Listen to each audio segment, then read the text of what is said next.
I'm not progressing in the gym, man. I hit a plateau on every exercise. I don't know what to do anymore, man. This is the video for you. You already know I'm going to walk you through step by step exactly what you can do. We're going to cover so many different things you can do, different situations, everything you could ever need to know about this fucking situation. Let's fucking go. What the fuck? There we go. Let's move my ass up here like always. This is a fucking tradition now, eh?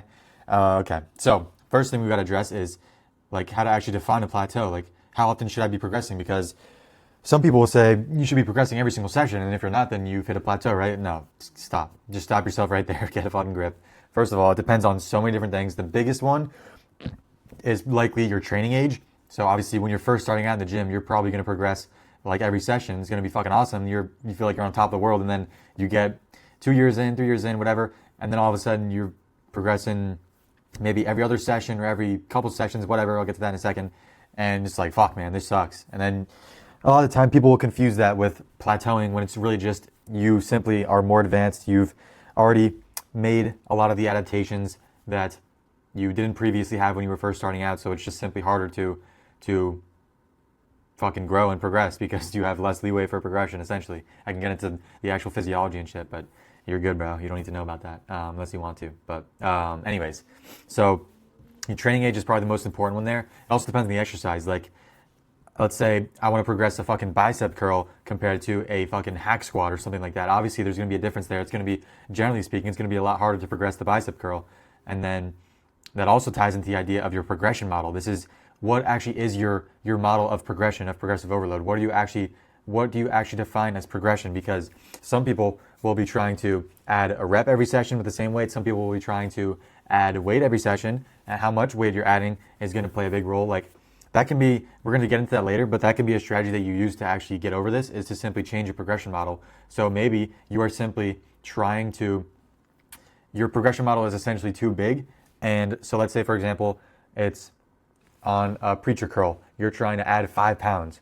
If you've ever done preacher curls, you know how much of a fucking difference that is. Or like lateral raises, cable lateral raises, trying to add 5 pounds to that. Like, that's a fucking humongous jump. You're probably not going to be able to do that without sacrificing, like, without losing a shit ton of reps. So instead of doing that, you could simply increase the weight in a smaller increment. Maybe you add like the little bumper thing, or the little thing you can pull a little pin out and it fucking drops down. It's like a fucking carnival game or something. If you know what I'm talking about, you know what I'm talking about, hopefully. But yeah, so that can be something you look to do. I'll talk more about that later. But your progression model is going to determine how often you're actually going to be able to display this progression, because a lot of the time we are actually making the adaptations that we're searching for, like hypertrophy specifically, muscle growth. A lot of time we are making those adaptations. They're just happening at such a small amount, such a small rate, small level, that they're not able to be expressed in the way that you're trying to express them. Like, you're not able to add those 5 pounds. Maybe you can only add 1 pound, or maybe you can only add like a quarter of a rep or something. I don't really like that specific model of progression, like a half a rep, but maybe I'll talk about that later. But anyways, regardless, you can see the overall picture here is that how often you're going to progress is going to depend on these different things, as well as a million other fucking things, like your limb lengths, your fucking everything, dude. There's so many things, like always. If you know me, you know my answer to any question you got pretty much is it depends. So fuck you, but I'm just kidding. But yeah, so just to try to give you guys somewhat of an idea here, because I know it's not helpful at all for me to say this, is like, this is very, very broadly speaking, and is not black and white by any means. Take this with a grillion grains of salt, please. Motherfucker just said a grillion, dude. This motherfucking Nick just said a grillion. What are we doing, dude? Okay, I don't even know anymore. Yeah, it's over. It's cooked. Anyways, okay. I'm actually cooked right now. Okay. Let's go, dude. Lock in. I'm about to cut this shit out, dog. Nah, fuck it. We're leaving it in. Okay. To actually give you guys some value here, let me lock the fuck back in for real. So, generally speaking, once again, if you are new to the gym, you should be progressing like most of your sessions. I'll just say most. It's not going to be every single one because it depends on these different things here. But if you're using a good progression model, one where you're not adding fucking 10 pounds or like anything crazy like that. Let's say you're adding like 2.5 pounds or 5 pounds or adding a rep, depending on the exercise. You should be able to progress like most of your sessions. Now, again, it's not every session, but there's no number here, but like most of your sessions, the majority of them. So more times than not, you should be progressing. Then if you are more intermediate, let's say you've been training for like 2+ years, maybe like 2 to 4 years. A lot of people are gonna have different definitions for what is considered advanced, what's considered intermediate. Let's say like 2 to 4 years. Why not? then you should be progressing most likely on some of your exercises, some of your sessions. I'm not sure which word I used in the last example, but whatever it was. Some of your sessions as opposed to most of them, just some of them, it's going to be a lot more scarce now. Maybe this is every other session or every 2 sessions, every 3 sessions, etc. Again, there's no one size fits all, but this is going to be some of your sessions. And then when you're really advanced, again, depending on all these things, it's going to be a lot more scarce. Let's just say that. If the last one was some of your sessions, maybe this one is going to be fucking like, I don't know, like a quarter of your sessions or less. I don't know. Depends. But yeah, hopefully that gives you somewhat of an idea. Like if you're new to the gym and you're not progressing at a good rate, then you're probably doing something wrong.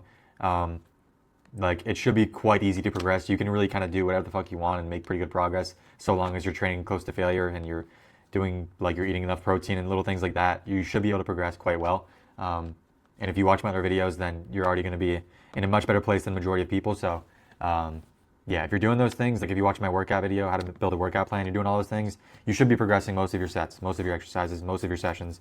As you get more advanced, it's going to slow down, and it's just going to keep on slowing down the further and further you get, because the less neural adaptations that you have to create because you've already created them. I don't know if that's the right word, create. I don't know if that's the right term, but you guys know what I mean. Those neural adaptations, like getting coordinated at the movement, etc., your brain learning how to send its motor units, how to synchronize them, rate coding, all these different things that happen when you're first starting out on a new exercise or a new workout program, or you're just new to the gym overall.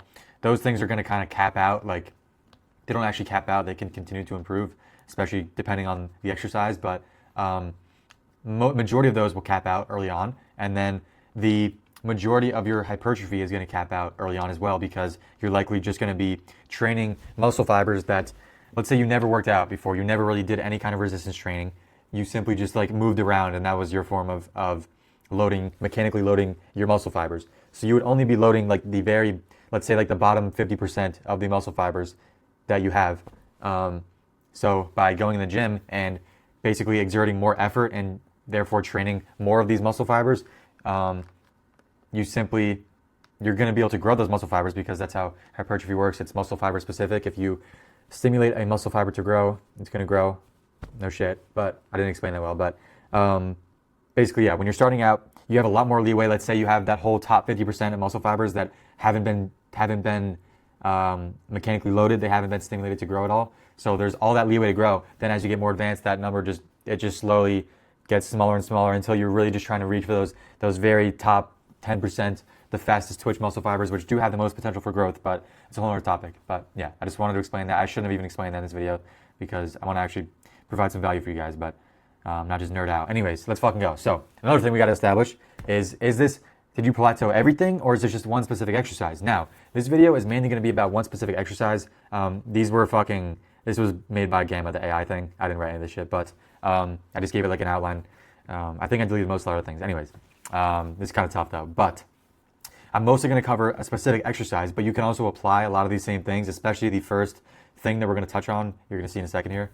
I'm going to add you for now, but you can apply a lot of these things to kind of everything. But if everything's not progressing, then it's usually a different story. It's usually something else is wrong.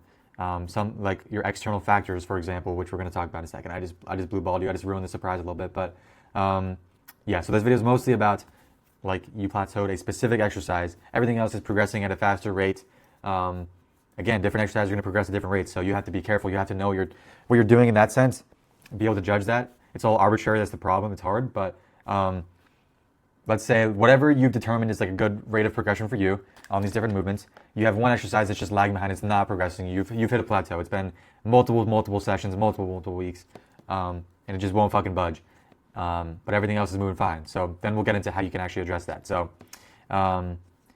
yeah, so touch on that. And then I also touched on this before, like maybe it's not actually a plateau and you're just trying to make too big of a jump. You're trying to add a whole rep to, you have extremely long arms and therefore really long distances to travel in simple terms, making it harder for, let's say, a 6'2" guy to add a rep to a bicep curl compared to a fucking 5'2" guy who has fucking like, his arms are a foot shorter, therefore he has much less distance to travel. Don't worry about the biomechanics of that, but in very simple terms, that's how it works. At least that's like one of the factors, but like it's gonna be harder for that guy to progress. So maybe you're just trying to make too big of a jump there, and you just have to fix your progression model like I talked about in the last slide, and you just have to maybe micro load is maybe a term you've heard. Like you can get those little plates. Like I've never had like the really small ones, like the 1 pound increment ones, but I do definitely use like a 2.5 pound little cookie. Throw one of those on, like for any exercise, even if it's like a hack squat. Sometimes if I'm just not feeling, I'm not progressing much, can't add a whole rep, but I can't even add 5 pounds. Usually on like a hack squat you can. That's kind of a bad example, but even then, sometimes just adding a 2.5 pound plate just to like show yourself that you are making some gains, you are making some of those adaptations. Even if you could have done that shit theoretically the previous time, and therefore you could argue if that's actually progression or not. Like it just does something. It's a lot of this shit is mental. Right now, like my progression shit right now, there's a lot of problems with like my health and overall stuff right now that I'm figuring out. And my workouts kind of suck right now. Haven't really been progressing much. I'm working with my coach on it. Don't worry about it. But point is that shit is very demotivating, very demoralizing. It fucking sucks. And any little thing that you can do to see just like a little bit of progress is going to go a long way. Motivation is very important for a lot of different reasons. It seems like one of the models with the most amount of evidence, I'm saying because it's not proven that this is how it works, but one of the models is that we reach failure on an exercise when we reach our maximum tolerable perception of effort. Basically, our brain is like, it fucking can't take any more effort. Like you're just exerting too much, and it detects all this shit, and it's like, fuck you, dude. Stop lifting that weight. I'm gonna stop sending central motor command. I'm gonna stop activating muscle fibers because I can't take this shit anymore, bro. Like, take it easy on me, you know? Okay. So you basically having more motivation, being more motivated is gonna increase that ceiling, increase that maximum tolerable limit. So yeah. So that motivation is important, and your progression model can be an important thing there. So you might want to try micro loading or just changing up your approach there. But yeah, so once we've got all that shit out of the way, we've established that this is actually a plateau. This has actually been happening for multiple weeks, much longer than whatever our arbitrary rate of progression is that we've determined for ourselves. Then this is what you're gonna do. So, okay, one more thing. Important caveats here is as we're going through all these different variables and stuff you can do, you only want to change one of these variables at a time ideally, because if you're changing multiple things at once, how are you gonna know what's fucking working, right? It should be pretty common sense. It blows my mind how often I have to explain this to people, explain this to clients, friends, people who are like, they'll change their workout plan, they'll also change their meal plan, they'll change their fucking something about their sleep or a supplement they're taking. Like, how are you gonna know what is working, what isn't working, bro? Like, when people are trying to figure out their gut health, and yet they're taking out all these different foods and replacing them with all these different other foods, how are you gonna know which things are actually causing the problems? Like, stop doing that. Stop being an idiot. Change one variable at a time, ideally, if you can. Obviously, you're a human being, you're not a robot, so it's not always that simple. But change one variable at a time and actually give it a couple of weeks. So a lot of people will also make the mistake of trying one new thing, and they only try it for like one fucking session, 1 day, 1 week, even like 2 weeks, 3 weeks. And then they're like, fuck, it's not working, let me go on to the next one. No, dude, be patient, give it time, especially if you're more advanced. Give it time, give it a couple of weeks, and actually give it a fucking fair shot at working for you. Like, yeah, man, that should be pretty self-explanatory, but it all comes back to whatever you've established is your appropriate rate of progression, then fucking run with that. This is my fucking phone case, by the way. This shit's cooked. I've been fucking slumming with this thing for the past couple of weeks, and now it's finally cooked completely. I gotta go fucking buy a new one. Anyways, so yeah, now that we got all that out of the way, we're actually gonna get into this shit. So, if the fucking screen would load. Okay, I'm sorry. This was tough. The fucking gamma thing just made this shit for me. So, let's start with the foundation, I guess. So, if you don't have these things in check, well, let me stop myself there. Where there's a little three-step approach that I like to follow. The rest of the stuff that we cover after this is not really going to be in a specific order, but we'll get to that in a minute, obviously. So the very first thing you're going to dial in, you're going to make sure you actually have dialed in, is your external factors, your sleep, your stress, your nutrition, etc. We want to make sure if you're not sleeping like me, or you potentially have apnea like me, which you'll find out soon. Whole other story, and you're stressed out of your mind, like I have been in the past, not really right now necessarily, but or your food is all over the place and you're not eating enough protein, for example, or you're not eating enough carbs, or you're not eating enough calories, or you're just putting bullshit into your system and you feel like garbage, or you're not eating before your workouts, or you are just fucked up in any kind of way in this regard with your external factors, you're not going to be able to progress. And this would usually be one that would show up in all your exercises. It wouldn't just be one specific exercise that's fucking taking a hit from these different things. Like, that can happen, but usually a good sign that this is your problem here is when everything is not going well, which is like for me. I know that it's not my It's not my training. It's not the different things that I'm doing. I know that it's something here, and that's why I'm been doing all these different tests and stuff, seeing doctors, all this stuff. But you guys don't care about me, so it's not a big deal. But if anyone's interested in that, I can yap about it. But anyways, that's how I know that it's likely an external factor thing. Anybody, even if you're like, everybody should have this dialed in, especially if you're in like the science-based niche, which I'm unfortunately a part of. I say unfortunately because that shit's been cooked, and I don't really associate it with it much anymore. But like, regardless, people think it's just training. It's all training, that your nutrition, your sleep, your stress, these things don't matter. They fucking matter, man. I can tell you firsthand, they absolutely matter. A lot more than you think they do. Obviously, it depends on the context. Like, I'm not even going to get down that rabbit hole, but these things matter. So if you're serious about making progress, which you are if you're watching this video, then you should have these things dialed in as, like, to the best of your abilities, regardless of if you've hit a plateau or if you're not happy with your progression. Like, there should be fucking, like, the bare bones shit that you have locked in all the time, you know? So once you've got that covered, you've got that dialed in to the best of your abilities, then we're going to go on to your exercise execution, because if you are not performing the exercise well, then obviously that could definitely affect how much you're going to progress on it. Because one, if you're kind of just all over the place with your technique, you're not going to have any kind of standardization. So you're not even going to be able to tell if you're really progressing on it or not, because you're constantly changing up how you perform it. And therefore the conditions are not the same. Therefore you can't judge if it's progression or not. Also, if you're not training the target muscle properly, the way, like the muscle that you're trying to train, you're not training it properly because you're doing the movement incorrectly. You're incorporating other muscle groups or doing whatever it is in the specific exercise, specific situation, then that muscle isn't going to grow properly, right? So therefore, you're not going to be able to progress that exercise at a rate that you're happy with, and you're most likely, you're just defeating the purpose, because even if you were progressing technically, if you're not growing, then it's not really, like, most of you guys, probably your main goal is muscle growth, right? It's not just getting stronger. So I'd imagine that's one of your priorities, at least one of your priorities, if not the priority. So that should make pretty obvious sense. And that's why it's a big thing that I do with my clients is form review. I'll have them send me multiple videos from every session. I'll give them feedback, things to focus on, things they did well, whatever. And we'll clean that up first, especially like if they plateaued on a movement, then we'll focus in on that one for a couple of sessions in a row. We'll make sure to get that shit down. Once we clean up the execution, then we will move on to the next thing, which is exercise order. Now, this is a very simple one. Basically, the earlier on in a workout that your exercise is, the exercises closest to the start of the workout are going to be the best, right? You're going to feel the most fresh, the most energized. You're probably going to be able to progress these the easiest, right? And then those ones towards the end of your workout, especially if you're doing longer workouts, maybe full body or just a bunch of sets, whatever, and maybe you're not the most cardiovascularly fit person ever, whatever the case might be, or if you're cutting, etc. There's a million different situations here, but those exercises at the end of the session aren't going to be as stimulating, and you're likely just going to be less motivated, etc. That's another thing. A million factors why that your exercises at the end of the workout aren't going to be as easy to progress. Let's just put it that way. So a simple thing you can do is, if this exercise that you aren't fucking progressing on, that you've plateaued on, is in like the back half of your session, then you're a fucking idiot, first of all. Move it to the front of your session. Ideally, I'd probably just throw it first, honestly, but obviously it depends on your priorities and like the specific context. But at least throw it in like the first half of your session, especially if you notice that you do feel like less motivated, fatigued, etc. as you get through your workout, then you're definitely going to want to do that. So those are the first, these, like, in order, this is how I would address this and how I do address it.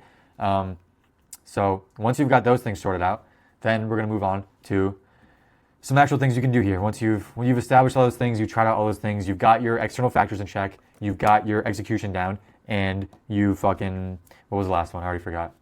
You fucking fixed your exercise order, aka you moved it earlier on in the workout. Then now we likely have either a fatigue problem or a stimulus problem. This is a very generalized framework for how plateaus work. They're typically either a fatigue problem, i.e. you have too much fatigue present, whether it's peripheral, like muscle-specific fatigue, or central fatigue, like full body fatigue, or you're simply just not getting the stimulus, the adequate stimulus for those adaptations to occur and express themselves.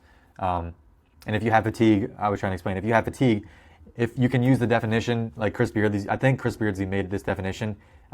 Some papers use this as well, but the definition of fatigue, I like this definition a lot, is just simply a measurable reduction in your exercise performance. Typically, strength would be the outcome that we're measuring. So let's say last workout, you did fucking 100 pounds for 5 reps.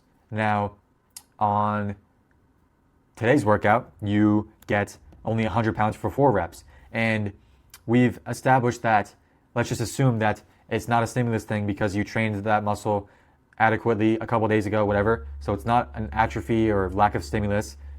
You simply have too much fatigue and aren't recovered from your previous workout or from something that is suppressing your strength, and that's why you noticed a reduction in your strength. Now, it doesn't always have to be a reduction. It can also be just a plateau, which is obviously what we're fucking talking about here. So if you aren't progressing, a lot of the time, it's not going to be a stimulus problem, because if you're training muscles at least twice a week, you're training close to failure, you're training with good form, you're doing all the other things that I always preach about, and like the big rocks, you're doing all those things, it's likely not a stimulus thing, because we literally have research showing that you can do one set every 5 days and still grow. And I'd imagine most of you are doing more than that, so it's likely not a stimulus problem. We will address that afterwards, don't worry. But more times than not, it's simply a fatigue problem.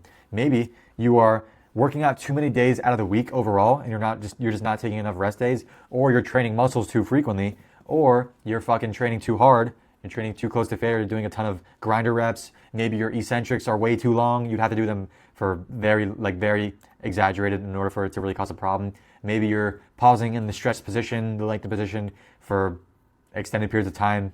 Same idea as the eccentrics. Maybe you are fucking training too high reps. What else? Maybe you're just doing too many lengthened position movements, too many sets overall, too much volume. That's usually how it is. It's just too much volume, maybe too much frequency.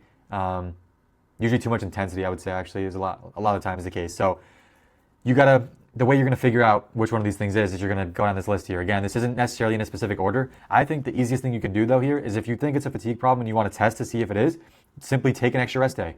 If you were gonna hit upper today, fucking take an extra rest day, push it back a day, and then see if tomorrow you took that extra rest day today, tomorrow you come back in the gym and you notice that you're stronger now, or you feel better, like, oh fuck, I guess I was too fatigued, yeah. Then you realize that you were doing too much, maybe you weren't taking enough rest days overall, you did too much volume, whatever it was. So now, simply scale back something. Now, which thing you want to pick is going to be dependent on the situation, obviously. But like, one of your options is obviously to maybe remove a set, or to play with RIR. Maybe if you've been taking everything all the way balls to wall to failure, even doing like partials and shit, definitely cut that out if you've been doing that. I would try just leaving 1 rep in reserve, especially if you're doing multiple sets. At least do it on like your first set. Because if you're training all the way to failure on your first set, then your subsequent sets are going to suffer even more than they already do. They already have diminishing returns. They're already less stimulating than the previous one because of fatigue.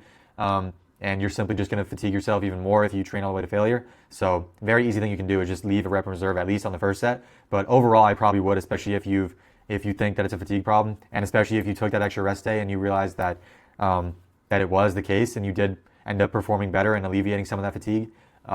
Then I would definitely look to play with RIR if you aren't already.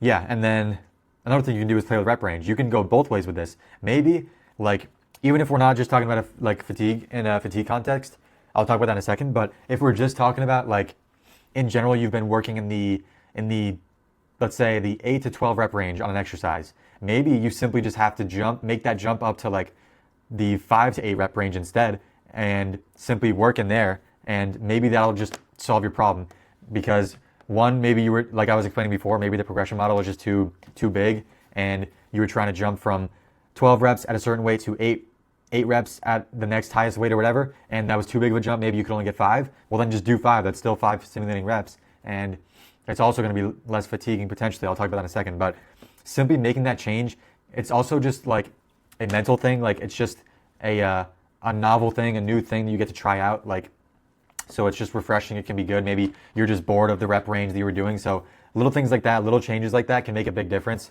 even if it's just mental. But yeah, maybe you're also just getting better stimulus with the lower rep range, or vice versa. You can also do the same exact thing on the opposite spectrum. If you were only working in like the 4 to 6 rep range, you could simply try moving up to the 7 to 12 rep range or something, whatever it is.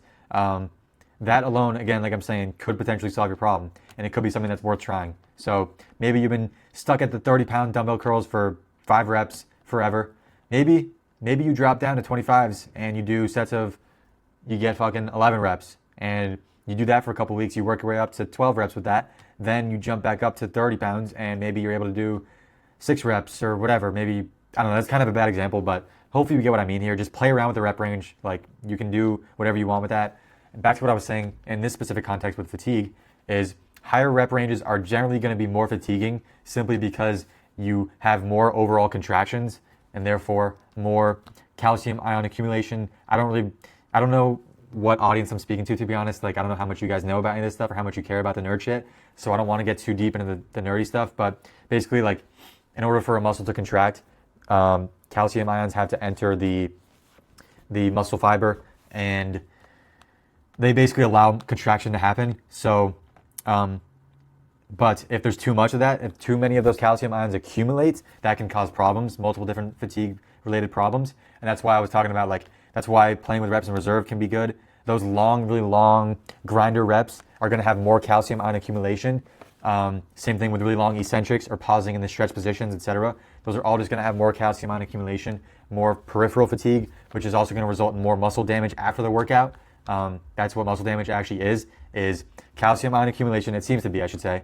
Calcium ions accumulate, then that activates these things called calpains that basically like eat away at your muscles, like they do damage inside, and then your body has to repair that, obviously. That happens in the post-workout period, obviously, after you've created this fatigue. So if you can limit all that, you're not going to be able to avoid it completely if you're training at all. It's going to happen, so don't worry too much about it. But if you're creating too much of that, then you're going to be hindering your next workouts because you're going to be spending more time. There's a lot of different reasons. You're going to be spending more time recovering. It's going to take longer to recover. You're also going to be taking away from the actual muscle building process because you're going to have to spend some of that, let's just say some of that energy, to keep it simple, for repair rather than growth. So we want to try to minimize muscle damage, fatigue, etc. And these are just some simple ways that you can do that. Again, there's not really a specific order I would go in here, but, well, let's say, yeah, there is kind of. I would take an extra rest day. That's what I almost always do with my clients is I'll just throw in an extra rest day, see how it goes.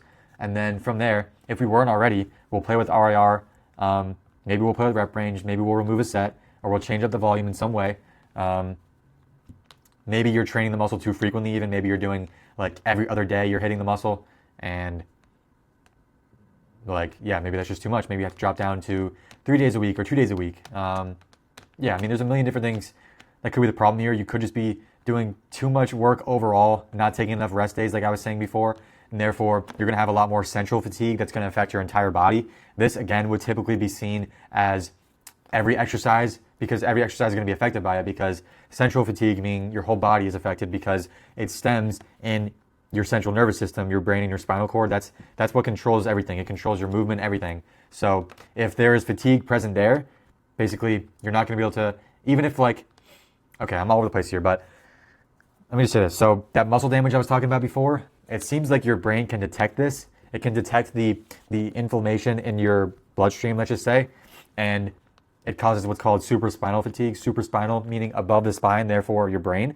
So it causes brain fatigue, let's say. So let's say you had that muscle damage in your biceps. That can therefore cause fatigue in your quads, for example, like other muscles, because it's a central thing. It's happening in your brain. Your brain is what dictates how much, how do I want to put this simply? How much muscle activation, how strong you are, etc.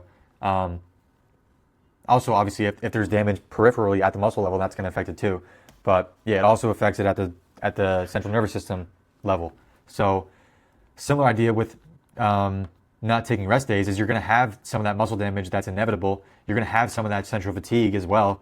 And therefore, it's going to affect all of your workouts. And like I was trying to say is that this would probably be seen as it affecting all of your exercises because it's going to affect your whole body. So yeah, but a lot of stuff I just covered there. So hopefully that all makes sense. If you guys ever have questions about anything I'm saying in these videos, just comment below. I love talking about this shit clearly. So comment below and I'll fucking try to answer. But yeah, hopefully this made sense. I'm sure I'm going to come back to some of these ideas, but yeah, so we've tried all these things. We've established that it's not a fatigue problem. So maybe it's a stimulus problem. Again, it's typically not a stimulus problem in my opinion, just because of the fact that you really don't need much to stimulate growth. But maybe it is. And if you went through all those other things and none of them worked and you're still plateaued on this exercise, it could be a stimulus problem. So maybe this is where we would try adding a set. Maybe you were simply just doing, I don't know, you're doing like the bare minimum. You were doing like 2 sets twice a week, or even 1 set twice a week. And maybe you just need to bump that up to 2 sets twice a week, or 3 sets twice a week. there's going to be diminishing returns with these additional sets, which is kind of another topic that I touched on before. But you still just might need to fucking get more stimulus. Maybe, like, again, you could grow like very minimally on those very small amounts of volume, like the one set twice a week, for example. But is that growth going to be significant enough to actually display itself as progression, like I was talking about in the very beginning of this video?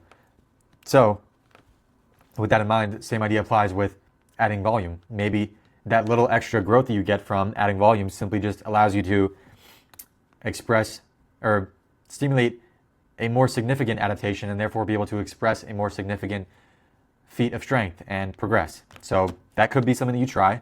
Again, I would only do this after you tried all the fatigue stuff, because usually people are doing too much rather than too little, in my opinion. But yeah, this could definitely be something that you do. I've had this happen before with myself, with clients, where we were doing like very small amounts, like maybe it's one set 3 times a week if they're doing full body, or 2 sets twice a week on upper lower. Usually those are more than enough to progress. This is very rare that I do this, to be honest, but sometimes maybe we'll just have to add a third or a second set to an exercise, whatever, and that'll be enough to move the needle. Again, take that with a grain of salt. What the fuck is that car? I wish I could show that. Yeah, take that with a grain of salt, but it might be something we're trying.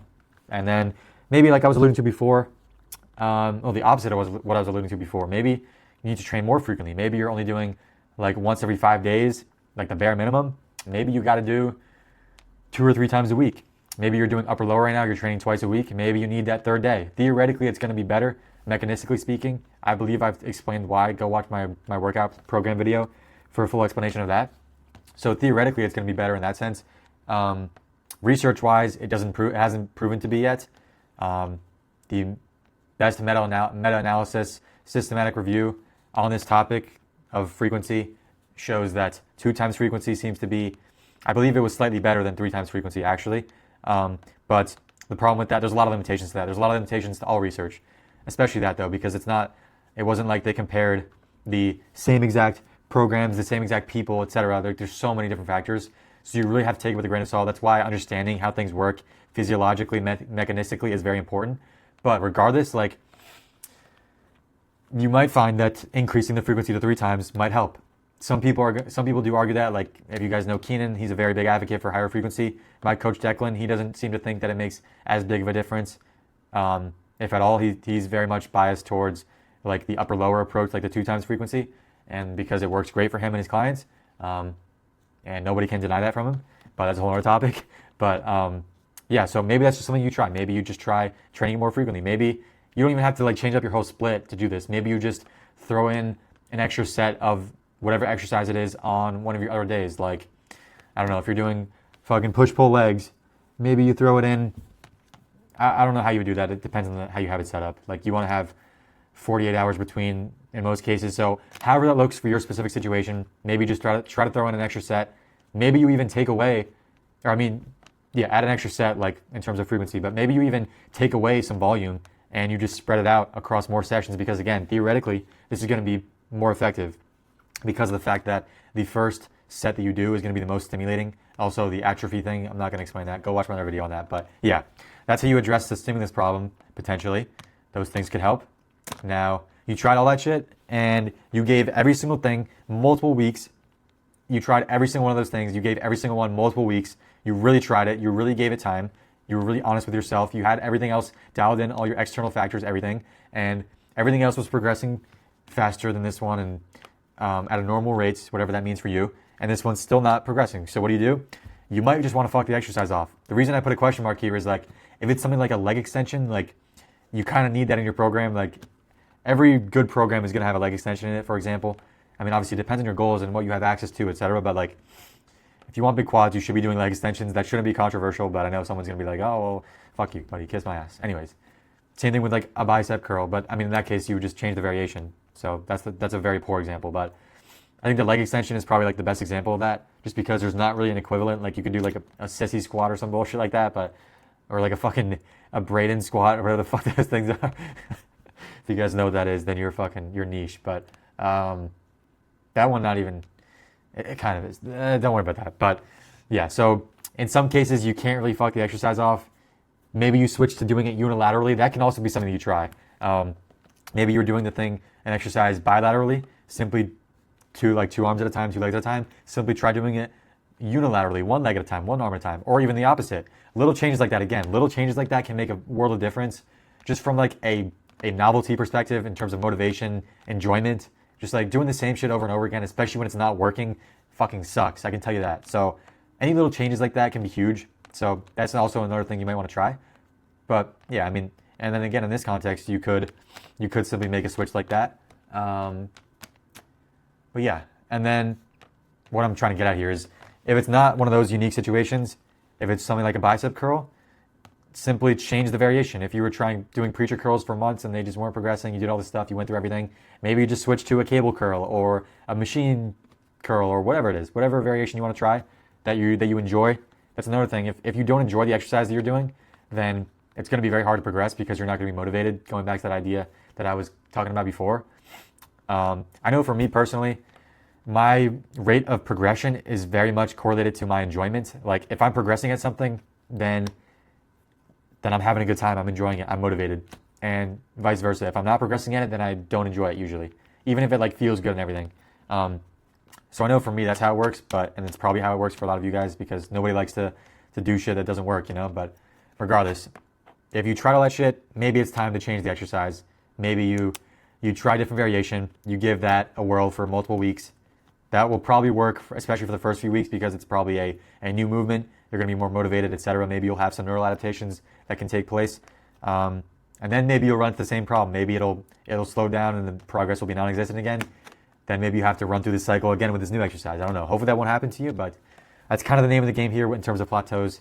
Yeah, man. I don't know if there's anything else that I wanted to cover here. I made a short form video about this that ripped. It got a ton of saves, a lot of views. Also, if you're watching this, please engage with my Instagram videos. They're fucking... I got like a violation on one of my videos because I was talking about fucking binge eating, which I talk about all the time. I don't know why this time was different, but I got a violation. They took down my post, and now I think they're limiting my reach, which fucking sucks. Because I spend way too much time and effort on these videos. But regardless, I'm gonna keep posting. I don't care. But please engage with my videos if you see them. This is like the only time I'll ever ask you to do that. But just help a brother out. Engage with this video as well. Please like it, subscribe, comment, ask any questions. Let me know what you want to see next, etc. Anyways, what I was getting at there is that I fucking okay, sorry. What am I getting at? Bro's on to absolutely nothing. Yeah, no. I made a short form video and I simply couldn't explain all these different nuances and contexts and all this different shit just because it's so complex. Literally, I talked about this for 45 minutes right now. Clearly, it's very complex, and this isn't even really scratching the surface because it's going to depend on you, like all these different things that I talked about, and I really can't help you unless I know your specific situation, unfortunately, but I hope this is helpful. Like, I try my best to cover as much as I could. I hope this was helpful. I try to be as nuanced as possible.